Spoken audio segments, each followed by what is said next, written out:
in Hindu Dharma, we have the Char Dhams, the four major pilgrimage sites. And it is said that Lord Vishnu, he took his divine bath at Rameshwaram. Then he came to Badrinath for his meditation. Then he came to Puri, Jagannath Dham, and had a wholesome, satisfying meal. And then he went to Dwarkanath for his divine sleep.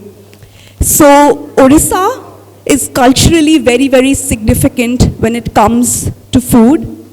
And today I'm privileged to get this opportunity to discuss about regional cuisine with Chef Ranveer. Thank you so much. It was wonderful seeing you and seeing your take on Mudhi Mansa and Chena Poda. And I think that's something so important you mentioned, the line between innovation and fusion. Because, like say butter masala dosa or chow mein dosa is probably fusion and something, probably a South Indian person might not relate to. But this was something, like you said, all of us were proud to see our cuisine being represented so well. So I would like to ask you, what is it that makes a regional cuisine acceptable and popular beyond its geographic origin? How often it is spoken about. That is all. I always go back to the point saying why did suddenly Punjabi cuisine take over as Indian cuisine? When did that happen and why did that happen? Because Punjabis are loud people, they just wouldn't stop talking about the food. The limitations of a cuisine, of it being so it doesn't connect to a universal palate, it doesn't connect to this, all that is much, much, much later. The biggest part is how often and how loudly does it get spoken about and how many avenues does it get to project. So I think वो part जो है ना हम लोग miss कर जाते हैं. हम लोग cuisine की merits को ये fact है, मैं chef होके बोल रहा हूँ ये. I'm a Punjabi and a chef, so you have to trust me on this. When I say Punjabis just went and told the world that their food is the best and the world believed them. Because they just spoke about it everywhere, they spoke about it the loudest. Aaj bhi, I went to Goa and then there are more Punjabi restaurants than anybody else here. Why? Because you just shamelessly speak about it. That's it? That is the first and the most important step for making any cuisine accepted and popular. We should learn it. We should have learned it from the Americans way back. But yeah, that is the most important step. So you've been exposed to the cuisine of Odisha. Today you went to the Lingaraj temple. In the evening you're going to Puri. So if you were asked to describe the flavors of Odisha to someone who hasn't ever tasted it, how would you describe Odia cuisine? एक तो है top shelf answer, which is divine. Right? That's a top shelf answer without even going further deep and thinking about it. I think divine is the right representation of Oriya cuisine. But I think if I were to divine तो tagline होगी ना, अगर मेरे को नीचे 2 line का descriptor डालना है तो it would probably be, it is simple, real, honest food, right? That aims at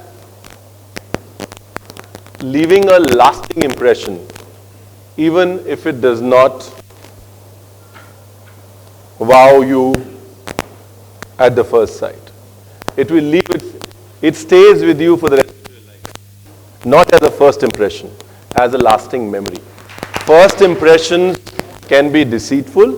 First impressions also are, in today's world, are plenty and everywhere. Lasting memories are difficult to find. That's such a wonderful way to put it, divine and a cuisine of lasting memories. Thank you so much. We'll be using that in the future to describe our cuisine for sure. But wow factor nahi hai, to fir how do we take it to the world? Now people are not going to give us second chances all the time. So how do we wow them and make this global? See, honestly I think इसका answer जो है ना वो already बहुत सारे global templates में है, right? A lot of global templates in the West and even in India have been able to, first of all, it's not that there is no wow, it's the projection of wow. Wow kya hai? Wow is the projection. And I always give the example of Nordic cuisines, right?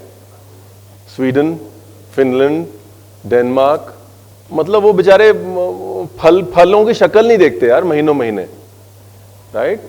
Most of their cuisine is either sun-dried or snow-dried or semi-frozen or fermented. Look at where they bought it. The world's top 5 restaurants year on year are Nordic restaurants. I mean, Copenhagen has become the hub. They're calling Helsinki the next Copenhagen, right? So it's not that, I mean, is there anything wow about living in a place where you don't see sun for 4 months, right? No. So that's what I'm saying. As food people, we're just poor marketeers who need to accept it. And that is why all these marketing consultants, they take so much money from us.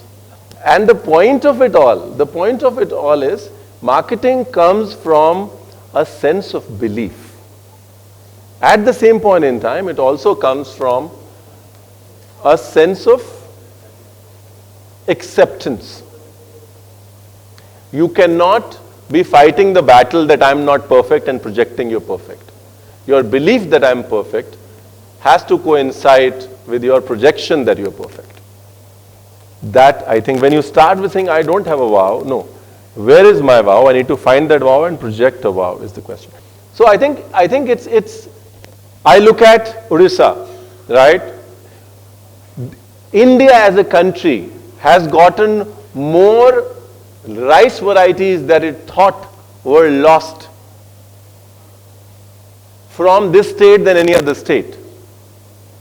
The tribals of Odisha were able to, in their own ways and means, preserve so many varieties of flora and fauna that the rest of the country thought was extinct. Which other state can boast of that? Which other state can boast of a prasadam like Jagannath Puri? Which other state can boast of having a coastline and yet going so deep inside that the cuisine changes 180 degrees?